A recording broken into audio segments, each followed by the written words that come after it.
Morning friends, આજે આપણે સમય સંખ્યાઓનું પ્રકરણ ચાલે છે.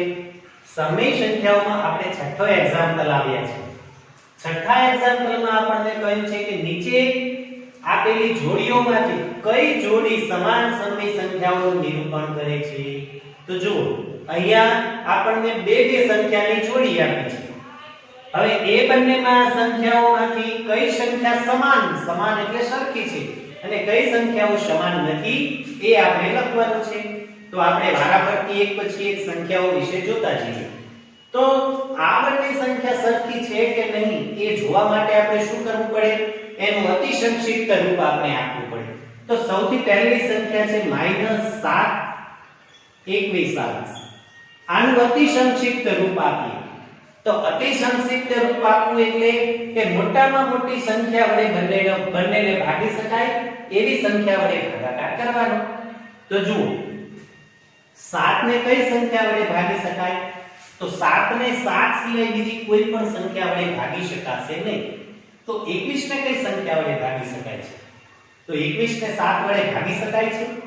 તો 21 ભાગ્યા 7 કરીએ તો 7 કરીએ 21. હા, ભાગી શકાય છે. તો આપણે બંનેને 7 વડે ભાગીએ. ભાગ્યા 7 અને ભાગ્યા 7. -7 ભાગ્યા 7 કરીએ તો જવાબ વધશે -1. અને 21 ભાગ્યા 7 કરીએ કેટલા ભાગ ચાલશે? 7 કરીએ 21. છેદમાં કેટલા વધશે? 3. એટલે -7 21 એનું અતિ સંક્ષિપ્ત રૂપ કેટલું આવશે?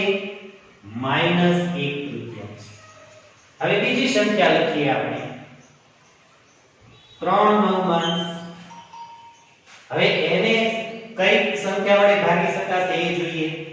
તો 3 ને 2 વડે ન ભાગી શકાય, 3 વડે જ ભાગી શકાય. તો હવે 9 ને 3 વડે ભાગી શકાય છે એ આપણે જોઈએ. તો 9 ભાગ્યા 3 3 કરી 9 એને ભાગી શકાય છે. તો બંનેને ભાગી શકાય એવી સંખ્યા 3 છે. તો બંનેને 3 વડે ભાગીએ. 3 ને 3 વડે ભાગીએ તો આવશે 1 અને 9 ને 3 વડે ભાગીએ તો કેટલા વધશે? 3. તો જુઓ, આપણને પહેલી નજરે જોતા બંને સરખી સંખ્યા લાગે છે, i - 1/3 અને i 1/3. પરંતુ બંનેમાં ફેર છે. અહીંયા -1/3 છે અને અહીંયા -1/3 નથી. કાઈ નથી એટલે +1/3. એટલે આ બંને સમાન સંખ્યા થાય છે? નથી થતી. તો આ બે સમાન સંખ્યા છે એ સમાન હોય નહીં. જો આ જવાબ બંનેનો એક સરખો આવે તો આ જે બે સંખ્યા છે એ સમાન હોય. તો અહીંયા આપણને આ બે સંખ્યા સમાન મળતી નથી. બરાબર? આમ સરખી છે પણ નિશાનીનો ફેર છે એ પણ ચાલે નહીં. એટલા માટે આ સંખ્યાઓ સમય સંખ્યા થશે નહીં. તો આપણે લખીશું તેથી લખવાની જરૂર નહીં ગણિતમાં. આ રીતે તમે 3 ટપકા કરો ત્રિકોણાકારના, બરાબર? એને વંચાય તેથી. એટલે આપણે અહીંયા લખીશું તેથી -7 21 બરાબર 3/3 નથી. તો જો આ શબ્દ ક્યાંય નહીં લખવો પડે. આપણે બધી જ વસ્તુ છે ને ઈશારામાં કહી દઈશું. આ બરાબર એટલે સરખી સમાન. તો -7 21 બરાબર તો કેમ કહ્યું આપણે? તો જુઓ, બરાબરની નથી નિશાની નથી. આ બરાબરની નિશાની એની ઉપર લીટી કરી દીધી એટલે કે બરાબર નથી, સરખી નથી. -7 21 અને 3/9 એ સરખા નથી. એમ આપણે લખ્યું. હવે આપણે જોઈએ બીજું છે -16 અને 20/-25. તો હવે -16 એનું આપણે અતિ સંક્ષિપ્ત રૂપ આપીએ. તો જુઓ, 20 ને 5 વડે ભાગી શકાય પણ 16 ને 5 વડે ભાગી શકાશે નહીં. 16 ને 8 વડે ભાગી શકાય તો 20 ને 8 વડે ભાગી શકાતા નથી. 20 ને 10 વડે ભાગી શકાય તો 16 ને 10 વડે ભાગી શકાતા નથી. તો બંનેને ભાગી શકાય એવી મોટી સંખ્યા કઈ છે? તો એ આપણે જોઈએ તો 16 ને 4 વડે ભાગી શકાય. અને 20 ને 4 વડે ભાગી શકાય. તો આપણે બંનેનો ભાગાકાર 4 વડે કરીએ. બંનેને 4 વડે ભાગીએ.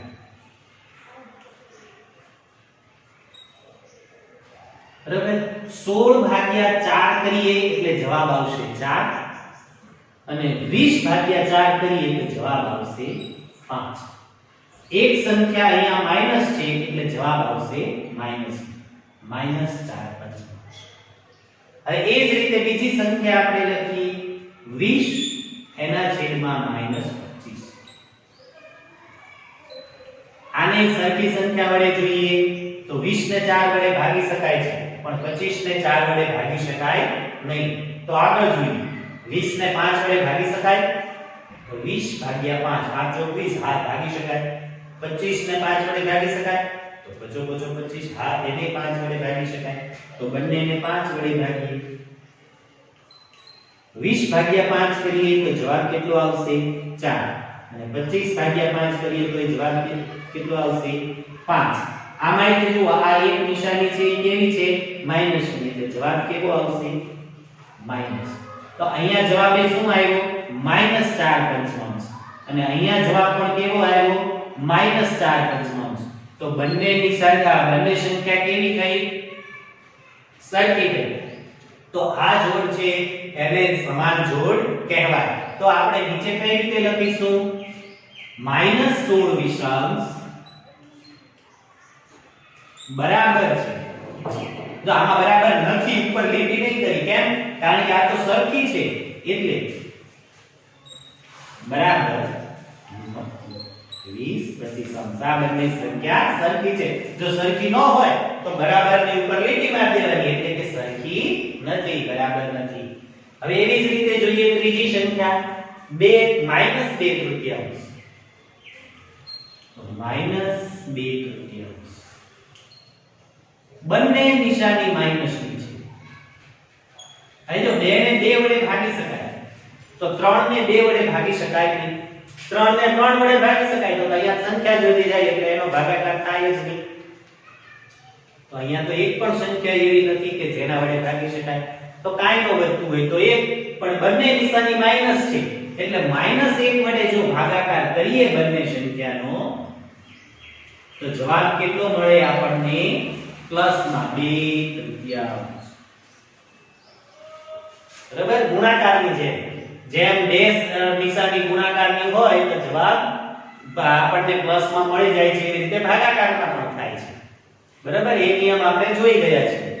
હવે બીજી સંખ્યા લખીએ 2/3. બંનેને ભાગી શકાય એવી એક પણ સંખ્યા નથી માટે 1 વડે ભાગીએ બંનેને 1 વડે ભાગીએ તો જવાબ આવશે 2/3. બંને સંખ્યાઓ સરખી છે માટે આપણે લખી શકીએ 2/3 ઇક્વલ ટુ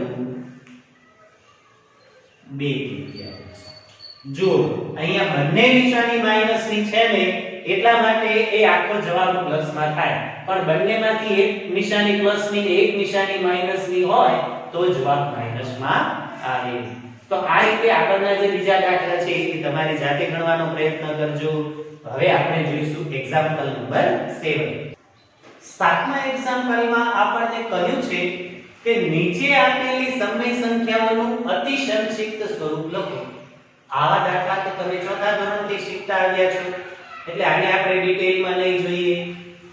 અને આગલા દાખલામાં પણ આપણે આનો જ ઉપયોગ કર્યો આ જ પદ્ધતિનો. અતિ સંક્ષિપ્ત સ્વરૂપ આપવું હોય તો શું કરવાનું સરખી સંખ્યા વડે મોટા મોટી સંખ્યા વડે ભાગવાના. એના માટે શું શોધવું પડે ગુસા શોધવો પડે. ગુસા ન શોધો તમને મોઢે આવડે તો પણ ચાલે. આ બંને સંખ્યાનો ગુસા આવશે 2. એટલા માટે આપણે આ સંખ્યાને 2 વડે ભાગીશું તો -8 ના છેદમાં 6 છે એ બંને સંખ્યાને આપણે 2 વડે ભાગીશું.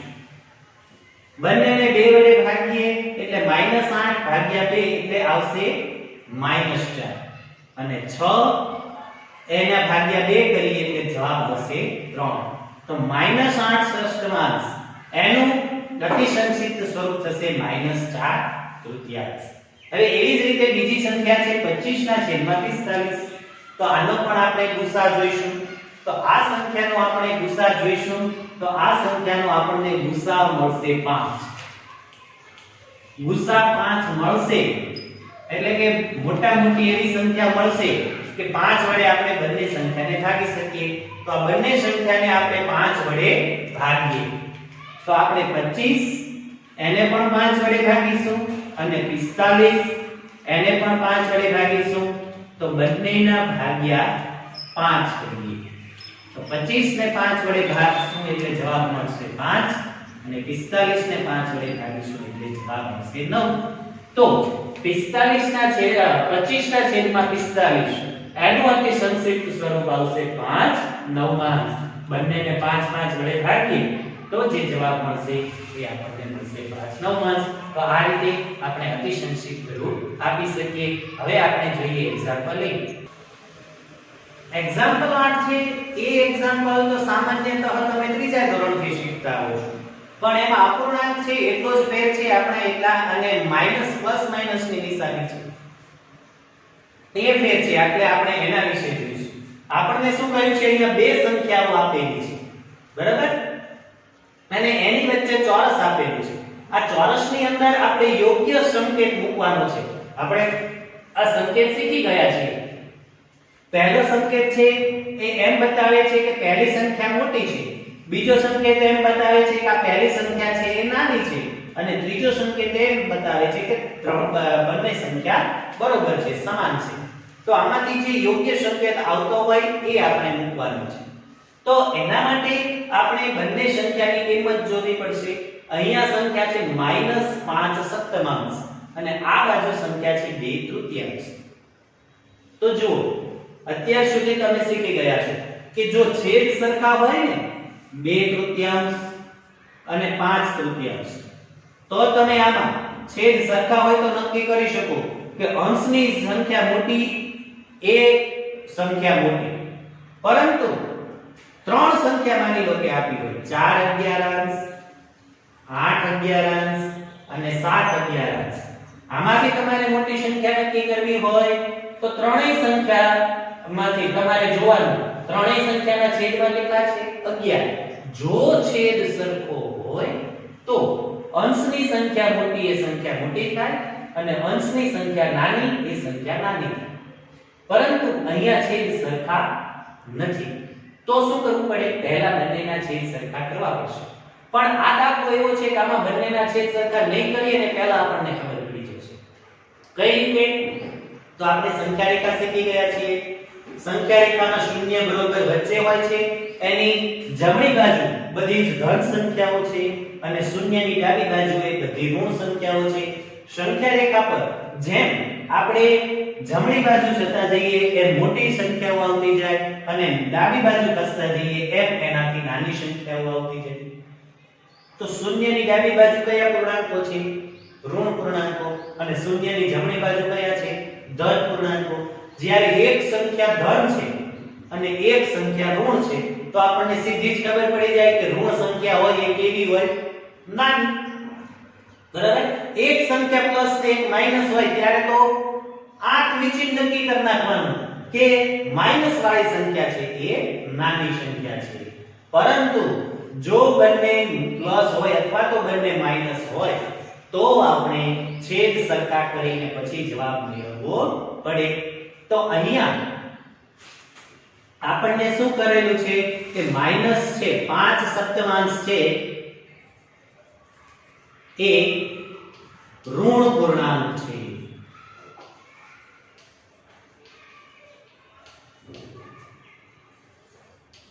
અને 2 તૃતીયાંશ ધન પૂર્ણાંક છે ને? 5 સપ્તમાંશ છે ઋણ પૂર્ણાંક છે અને 2 તૃતીયાંશ છે ધન પૂર્ણાંક છે. એટલે ઋણ પૂર્ણાંક છે નાની સંખ્યા થાય તો નાની સંખ્યા બાજુ કઈ નિશાની આવે? આ બાજુ ખૂણાવાળી નિશાની આવે.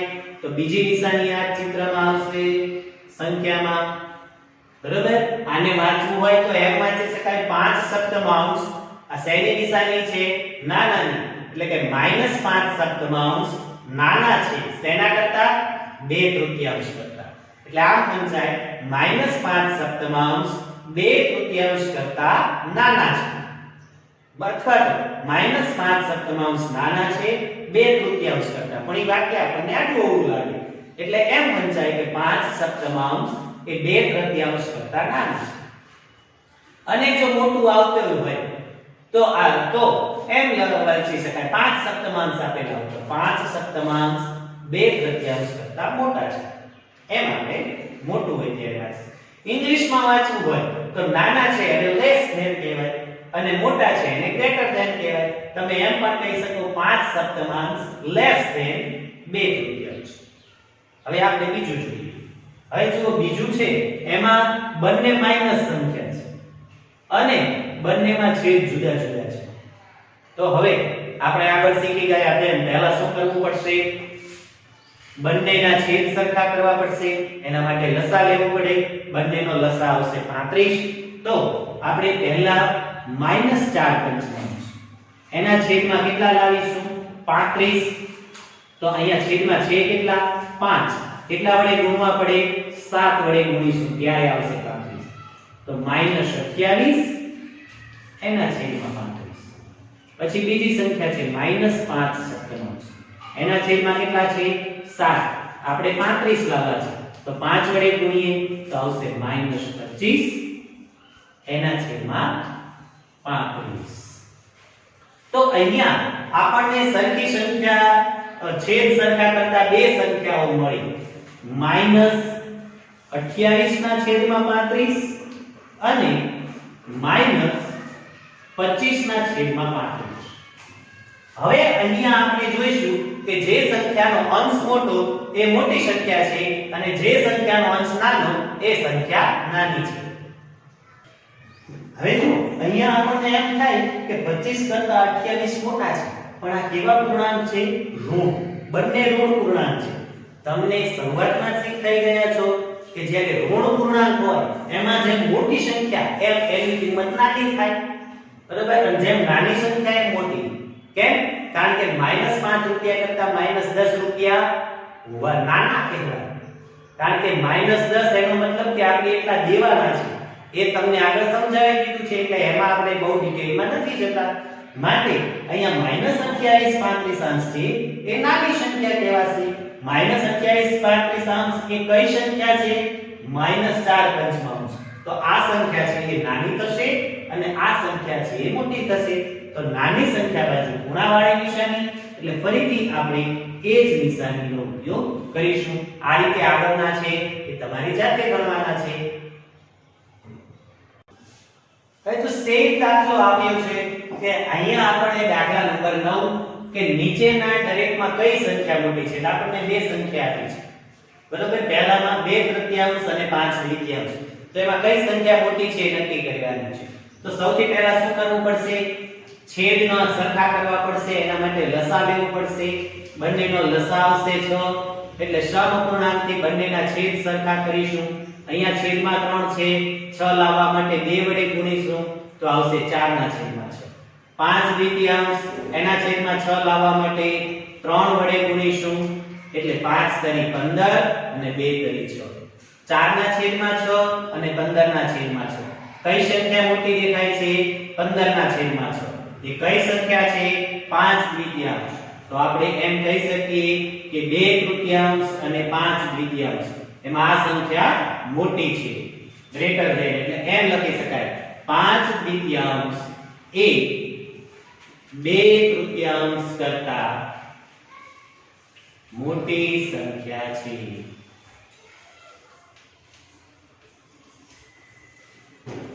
હવે બીજું જોઈએ. અહીંયા 6 છે અને અહીંયા છેદમાં 3 છે. આ બંને સંખ્યાનો લસા લઈશું તો લસા આવશે 6. તો અહીંયા તો 6 છે એટલે -5 ના છેદમાં 6 એને એક પણ સંખ્યા વડે ગુણવાની જરૂર નથી. એટલે 1 વડે ગુણીએ તો જવાબ એનો એ જ આપણને મળી જશે, -5 ના છેદમાં 6. બીજું છે -4 એના છેદમાં 3. એમાં છેદમાં 3 છે તો એમાં 6 લાવવા માટે 2 વડે ગુણીશું તો 8 -8 એના છેદમાં 6. તો એક જવાબ મળ્યો આપણને -5 ષષ્ઠમાંશ અને બીજો જવાબ મળ્યો -8/6. ફરીથી યાદ કરીશું, માઈનસ ની સંખ્યામાં મોટી સંખ્યા એ નાની કહેવાય, એટલે -8/6 એ નાના કહેવાય અને 5/6 -5/6 એ મોટી સંખ્યા કહેવાય. તો -5/6 અને ઓરિજિનલ સંખ્યા છે -4/3. તો આ સંખ્યા મોટી છે એટલે આમ લખાશે, બરાબર. તો નીચે લખીશું -5/6 એ -4/3 કરતા મોટી સંખ્યા છે. આ બધા જ લગભગ સરખા જેવા દાખલા છે, એટલા માટે આપણે ડિટેલમાં આની ચર્ચા નથી કરતા. છેલ્લો દાખલો છે આ, એ પણ સેમ આ જ પદ્ધતિએ ગણવાનો છે, છતાં આપણે એક જોઈ લઈએ. હવે છેલ્લો દાખલો છે 9.1 નો, કે નીચે આપેલી સંખ્યાઓને ચડતા ક્રમમાં લખો. તો જુઓ, અહીંયા અપૂર્ણાંક સંખ્યાઓ આપેલી છે, પહેલા એના છેદ જોઈશું, કારણ કે છેદ સરખા હોય તો અંશની સંખ્યા મોટી એ સંખ્યા મોટી અને અંશની સંખ્યા નાની એ નાની થશે. તો પહેલી સંખ્યામાં જોઈએ -3/5, -2/5 અને -1/5. ત્રણેય સંખ્યાના છેદમાં કેટલા છે? 5. એટલે છેદ સરખા છે, માટે છેદ સરખા કરવા પડશે નહીં. તો આપણે સીધું જ એને ચડતા ક્રમમાં ગોઠવીશું. તો નીચે લખીશું ચડતા ક્રમમાં ગોઠવતા. હવે આપણે એને ચડતા ક્રમમાં ગોઠવીએ. કઈ રીતે? તો ચડતા ક્રમમાં સૌથી નાની સંખ્યા છે એ પહેલા આવે. તો આમાં સૌથી નાની સંખ્યા કઈ થશે? તો આપણે માઈનસની નિશાની છે, માઈનસમાં જે સંખ્યા મોટી એ સંખ્યા સૌથી નાની થાય. તો આ ત્રણમાં સૌથી મોટી સંખ્યા 3, એટલે -3/5 સૌથી નાના થશે. એ જ રીતે આ બંનેમાં આ લખી નાખી. હવે આ બંને વધ્યા, આ બંનેમાં સૌથી નાની સંખ્યા -2/5 થશે. તો લખીશું -2/5 અને છેલ્લે લખીશું -1/5. આમ જોઈએ તો આપણને આ ઉતરતા ક્રમમાં ચડતા ક્રમમાં જ ગોઠવેલી આપી છે, એટલે એને એક ક્રમમાં આપણે ચડતા ક્રમમાં લખીશું. હવે આપણે જોઈએ બીજું 1/3, -2/9 ને -4/3. તો હવે આમાં ત્રણેયના છેદમાં સરખી સંખ્યા છે તો નથી. અહીંયા 3, અહીંયા 9, પાછા અહીંયા 3. આ બેમાં સરખી છે પણ આમાં નથી, તો એ ચાલે નહીં. આપણે પહેલા ત્રણેયના છેદ સરખા કરીશું. એટલે ત્રણેય સંખ્યાનો લસા લઈએ તો લસા આપણને મળશે 9. એટલે ત્રણેય સંખ્યાના છેદમાં આપણે 9 લાવીશું. અહીંયા 1/3 છેદમાં 3 છે, બંનેને 3 વડે ગુણીએ તો 3 એના છેદમાં 9. -2/9 એના છેદમાં તો 9 છે જ, એટલે 1 વડે ગુણીશું તો જવાબ આવશે -2/9. પછી છે -4/3 એના છેદમાં 3 છે, તો 3 વડે ગુણીશું એટલે 9 આવશે. -4 ને 3 વડે ગુણીએ એટલે આવે -12 એના છેદમાં. તો અહીંયા આપણને ત્રણ સંખ્યા મળી, 3/9, -2/9 અને -12/9. ચડતા ક્રમમાં કઈ સંખ્યા સૌથી પહેલા લખવાની હોય? તો કે સૌથી નાની સંખ્યા. તો નીચે આપણે લખીએ સૌથી પહેલા ચડતા ક્રમમાં ગોઠવતા. જો આમાં આ બે સંખ્યા માઈનસ છે એટલે એ બે નાની, પ્લસ સંખ્યા તો મોટી, પ્લસ સંખ્યા એક જ છે એટલે આ તો સૌથી મોટી છે એટલે આ છેલ્લે આવશે. હવે આ બેમાં જોવાનું કે આ બંનેમાં સૌથી નાની સંખ્યા કઈ? તો માઈનસમાં જે રકમ મોટી એ સંખ્યા નાની ગણાય. તો મોટી કઈ છે અંશમાં? -12/9. -12/9 પણ આપણે નહીં લખવાનું, બરાબર? એ જે સંખ્યાનો સમઅપૂર્ણાંક હોય એ સંખ્યા લખવાનું. એટલે શેનો સમઅપૂર્ણાંક છે? -4/3. એટલે આપણે સંખ્યા કઈ લખવાની? -4/3. તો લખીશું પહેલા -4/3, પછી -2/9 અને છેલ્લે આવે 1/3. તો વિદ્યાર્થી મિત્રો, આ રીતે આપણે અહીંયા સ્વાધ્યાય 9.1 પૂર્ણ થયું. આવતીકાલે આપણે જોઈશું સ્વાધ્યાય 9.2.